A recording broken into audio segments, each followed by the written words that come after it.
E aí, pessoal, o culto vai começar, hein? Dá tempo de comer um chocolatinho, que a vinheta vai começar agorinha. Come aí, come aí.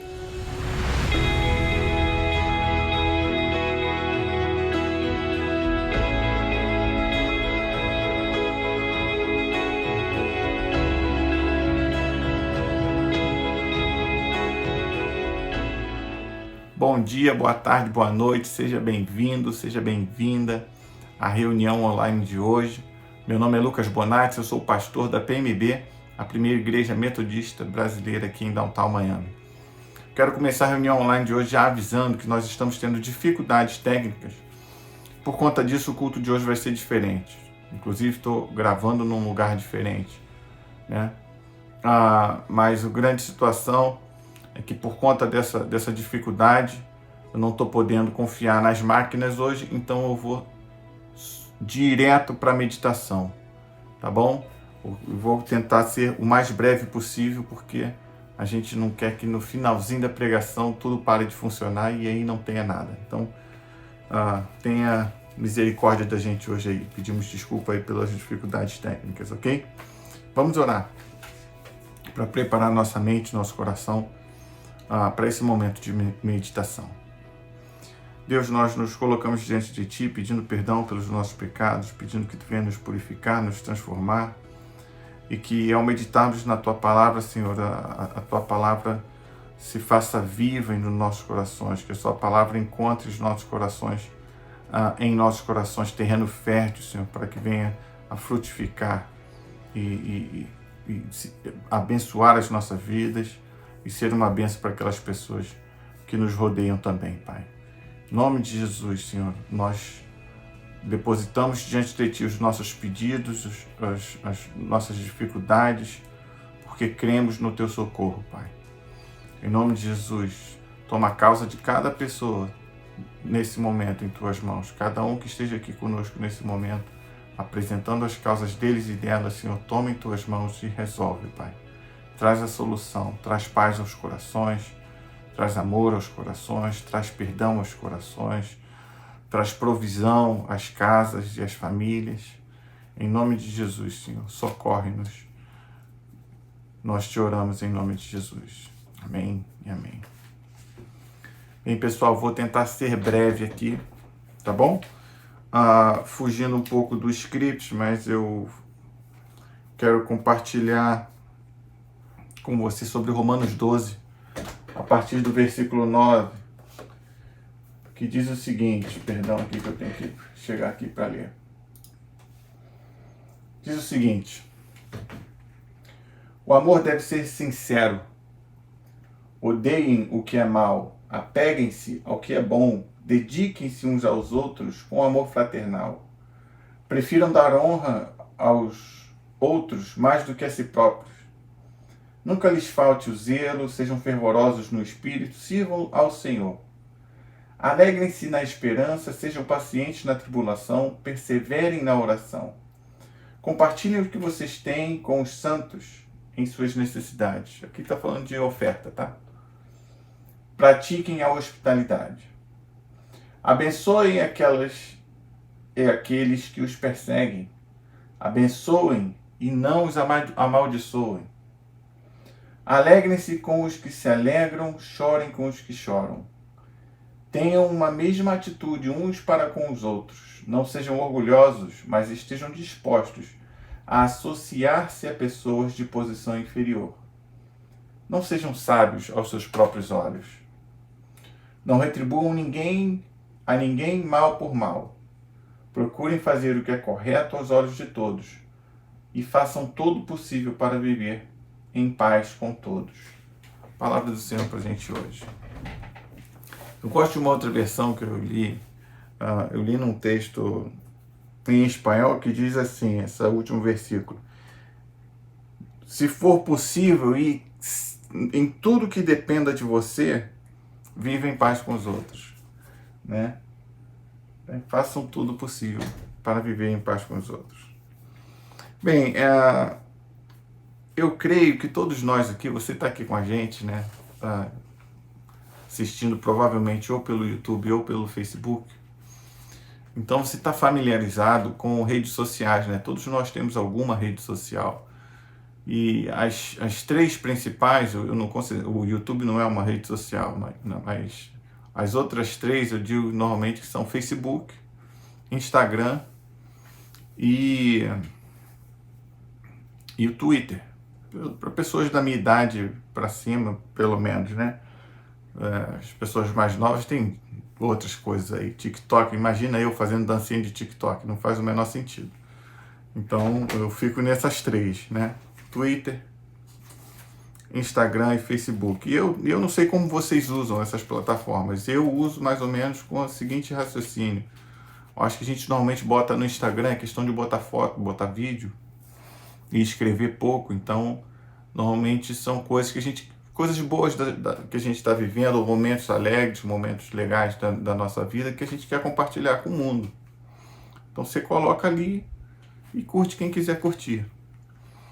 Já Facebook é uma coisa mais família, mais ligada a amigos pessoais, né? Porque você não só bota imagens, normalmente tem textão, você escreve mais, as pessoas costumavam escrever mais. Já o Twitter é terra faroeste, né? Twitter a gente só entra para falar mal das coisas. Impressionante. Twitter é ácido. Meu Twitter é só para descarregar opiniões políticas duras ali. Então ninguém pode descobrir o meu Twitter na minha igreja. Não, brincando. Mas eu acho que todo mundo usa mais ou menos nesse padrão, né? E aí, uma das coisas que hoje em dia, que eu cansei, né? Eu cansei porque a gente tem feito, desde a pandemia, tanta coisa online, que eu cansei um pouco, eu tenho mexido muito pouco nas minhas redes sociais. Mas essas redes sociais, elas usam algoritmos, elas usam códigos, né, para identificar os nossos gostos, e aí elas ficam sugerindo, realimentando, retroalimentando aqueles nossos gostos. Então, por exemplo, se você lembra aquela época tinha os vídeos de gatinhos e animaizinhos no Facebook, e toda hora aparecia mais. Quanto mais você ver, mais vai aparecer. É por isso que a gente tem situações aí. Você quando teve a pandemia, quem ficava dando ouvido para esses negacionismos, para a teoria de conspiração, só recebe esse tipo de informação, se retroalimenta o tempo inteiro, nunca ouve o outro lado.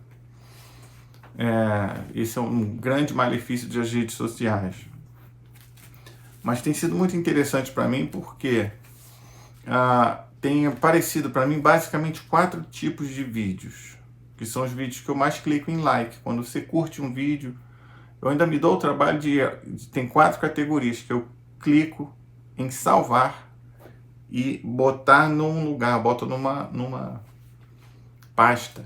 Então tem uma pasta de receitas, normalmente são receitas saudáveis e não são gordices, tem algumas gordices, mas a maioria são receitas saudáveis. Tem uma sobre guitarra, normalmente alguém tocando ou ensinando algum riff, alguma coisa muito legal de guitarra. Terceira categoria por incrível que pareça, é de academia, de exercício para a coluna principalmente, como evitar dor aqui, dor na lombar, evitar essa coisinha aqui para ajeitar, enfim. E o último, que é o mais ridículo, é de roupa. Por incrível que pareça, vocês sabem que eu não ligo para me vestir bem, mas eu gosto de gravata, eu gosto de terno, então eu fico lá, vídeos que ensinam a fazer gravatas bonitas, nós e tal, tipo de gravata, vídeos que ensinam a dobrar roupa e arranjar bem as coisas no seu armário, nas suas gavetas. Eu gosto desses vídeos, eu salvo mesmo, salvo bastante.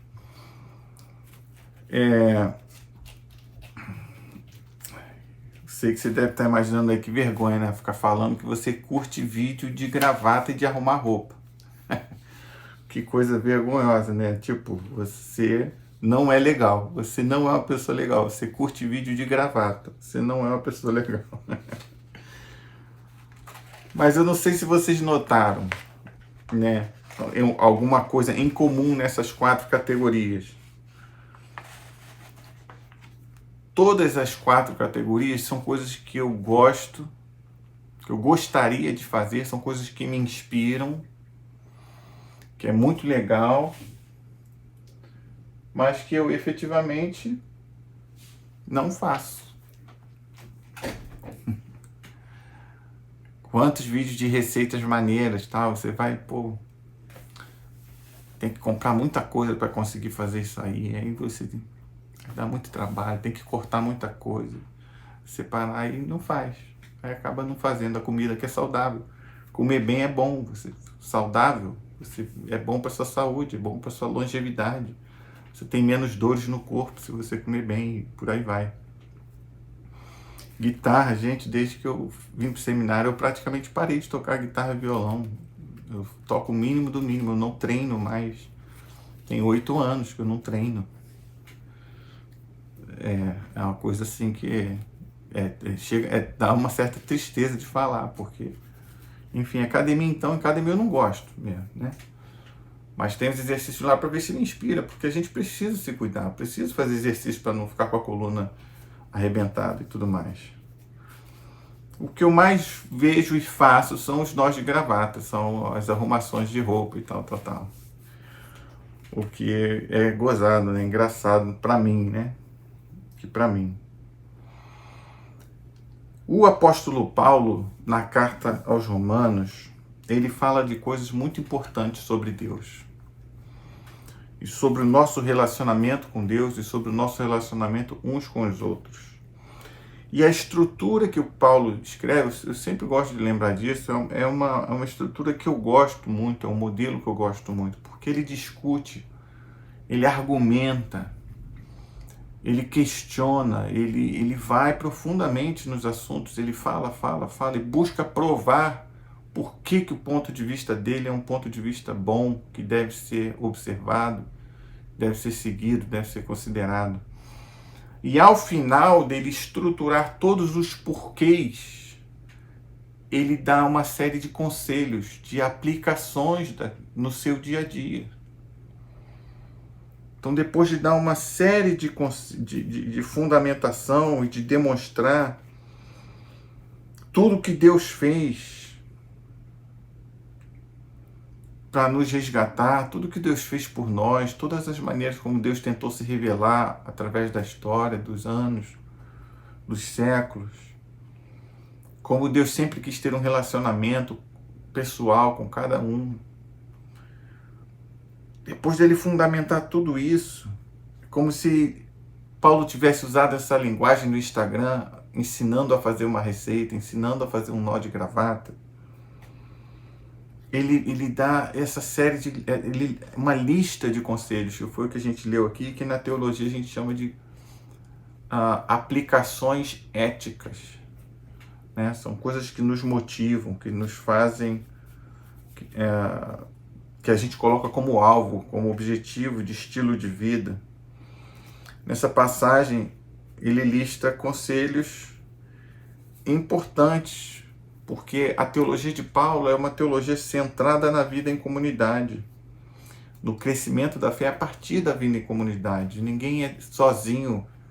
A relação individual, você e Deus, é a relação mais medíocre que existe.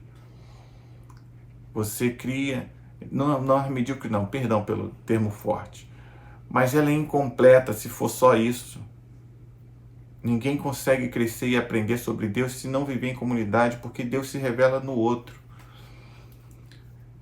Então Paulo escreve o seguinte: amem-se uns aos outros, com amor fraternal, respeitando-se e honrando mutuamente um ao outro. Ajudem os necessitados, pratiquem a hospitalidade. Esses são alguns que eu estou pincelando. Tá? Alegrem-se com os que se alegram, chorem com os que se choram, vivem em harmonia uns com os outros, não sejam arrogantes. Em outras palavras, ele está dizendo que cultivem, cuidem, tratem com carinho um ao outro, como se o outro fosse um presente de Deus para a sua vida. Se amar-se com o amor fraternal significa se dedicar ao outro, ter interesse sobre o outro, pelo outro. Ter sentimentos construtivos, é você querer elevar, querer levantar, querer ajudar a pessoa a brilhar e não a disputar. Sabe, você quer o bem, você chega a se sacrificar pelo bem do outro. Paulo diz que nós devemos respeitar e honrar um ao outro, mutuamente. Essa é a teologia de Paulo. É muito claro para Paulo que nós somos igualmente amados por Deus. Isso é tão importante, gente. Igualmente amados por Deus, igualmente feitos filhos e filhas de Deus. Não há chefe da casa numa casa cristã. Porque a relação entre homem e mulher não é uma relação, não deve ser uma relação de submissão. É muito doido falar isso, mas não é. A teologia de Paulo, claramente, não é. Apesar dele escrever o termo mulheres submetam-se aos seus maridos em determinado momento, ele exige dos maridos o sacrifício que Cristo fez pela igreja. É totalmente esperto a maneira como ele coloca isso. Porque a visão de Paulo ela é muito clara. Nós somos igualmente amados por Deus, igualmente feitos filhos e filhas de Deus. Logo, somos iguais, marido e mulher, porque somos irmãos no fim das contas, na fé. E essa é a nossa primeira identidade. A identidade carnal de esposo e esposa vem depois. Sabe? Isso para mim é tão claro, chega a ser simples de tão claro, mas eu entendo que para algumas pessoas é muito difícil aceitar isso. Mas essa é a teologia de Paulo. Sabe por quê? Porque Paulo ele matava cristãos, adultos e crianças. Ele perseguia cristãos. E quando ele se converte, quando ele conhece a Jesus, ele compreende o absurdo de que ele, um ex-perseguidor de cristãos, um ex-assassino de cristãos, tem o mesmo valor para Deus do que o apóstolo João, do que o apóstolo Pedro, os líderes da igreja de Cristo. Ele tem a clara revelação de que ele é tão amado quanto os líderes da igreja de Cristo, os 11 que caminharam com Jesus. Então, é muito claro para mim que a teologia de Paulo é uma teologia que se baseia, e por isso que ele fala. Gente, olha só, nós somos iguais perante Deus, nós somos amados perante Deus. Deus fez o que fez, enviou Jesus, viveu, ensinou, fez tudo para que nós possamos viver como Ele, viver como Jesus viveu. E, portanto, amem-se uns aos outros, se respeitem, se submetam uns aos outros. Esse é o tipo de conselho de Paulo. O que é maior, não se pense maior, se faça menor. Constantemente a gente vê isso. Diante da sociedade, não. Diante da sociedade, nós somos parte de uma sociedade machista. A parte que o patrão manda, o outro obedece. A parte que o marido é o chefe da casa. Mas na ótica de Cristo, isso não é uma verdade, isso é uma burrice, na verdade. Então, depois de comprovar por A mais B que esse tipo de amor é possível, o amor incondicional de Deus, porque esses são as duas pernas da teologia de Paulo. Nós somos todos igualmente amados por Deus e o amor de Deus é incondicional. E ele veio nos mostrar que é possível viver esse amor incondicional, debaixo dessa ética do amor incondicional. E depois dele provar por A mais B que esse amor é possível, Paulo então escreve as palavras que a gente já leu hoje, né? Os versículos de 9 a 11, tantas orientações. Ajude o necessitado, ame seus inimigos. Mas sabe o que é interessante? Conforme eu meditava nessa palavra, eu lembrei dos vídeos do Instagram. Porque a realidade, querida, é que se a gente lê essas coisas e fica dizendo, mas não é bem assim. Se a gente fica colocando um empecilho na profundidade e no poder da palavra de Deus, para que a gente não viva essa realidade, é a mesmíssima coisa do que eu ficar vendo vídeo de exercício de academia, vendo vídeo de receita, vendo vídeo de exercício de guitarra e não fazer nenhum deles.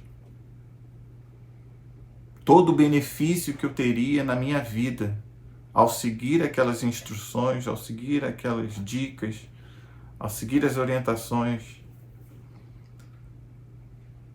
eu não tenho nenhum benefício porque eu não pratico aquilo que eu vejo, aquilo que me inspira, aquilo que eu gosto. Mas eu não me dou o trabalho de realmente fazer. Porque dá trabalho. Porque eu tenho que mudar minha rotina. Porque me tira da minha zona de conforto. E a verdade é que nós não amamos, ou não demonstramos amar ao próximo como deveríamos, e criamos desculpas para não amarmos ao próximo como deveríamos, porque nós não queremos sair da nossa zona de conforto. Mas eu quero te dizer uma coisa. Algumas vezes eu faço os exercícios dos videozinhos. Eu já fiz pelo menos algumas receitas, eu já fiz pelo menos alguns exercícios para a coluna, ao acordar. Eu já fiz alguns nós de gravata. Na Páscoa eu fiz mais de meia hora fazendo nós de gravatas em todas as gravatas, nós diferentes para ver qual era o nó que combinava mais com a roupa que eu estava. Eu aprendi a dobrar calças de uma maneira diferente, a pendurar calças de uma maneira diferente. Pendurar no cabide tem um jeitinho maneiro de fazer. É muito legal quando a gente consegue fazer. É muito gratificante. Imagina conseguir amar alguém, tratar alguém, respeitar alguém, honrar a alguém conforme Deus ama, conforme Deus respeita, conforme Deus ama, honra. É muito bom, gente. É muito bom.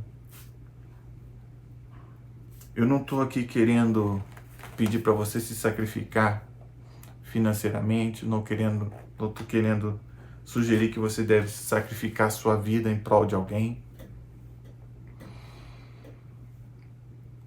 Eu só estou pedindo para você tentar seguir a receita.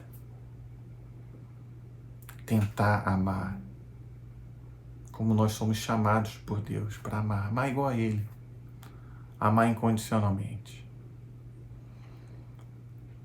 E se você está num momento da sua vida de dificuldade, inclusive dificuldade psicológica, se sentindo sozinho ou sozinha, com dificuldade de achar suporte, saiba disso. Deus te ama sem condição nenhuma. E ninguém jamais te amará como Deus te ama. E existem pessoas, como eu, como alguns que eu conheço, pessoas sérias, que estão dispostas a amar e a aprender a amar quando não conseguem, sabendo que nós dependemos de Deus para viver debaixo desse grande amor. Então, minha oração é que você tope o desafio de seguir a receita que o apóstolo Paulo nos oferece, Romanos 12, versículos 9 a 18. No que depender de você, tenha paz com todos, em nome de Jesus. Que Deus te abençoe e tenha uma boa semana. Te espero aqui na próxima semana.